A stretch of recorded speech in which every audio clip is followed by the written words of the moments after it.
भले शादी करके लैला टच नहीं करे दे, मिली ना जवाब तबले देह नहीं धरे दे। कितना दिन ले चलइबो ई वारंटी लिख के दा, कमर डैमेज नहीं करबई गारंटी लिख के दा, कमर डैमेज नहीं करबई गारंटी लिख के दा।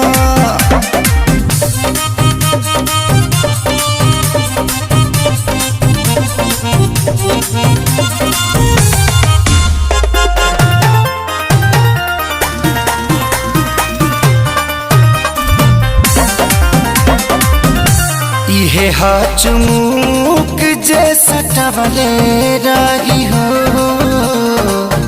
असर पोरे पोर ले चढ़वले रही।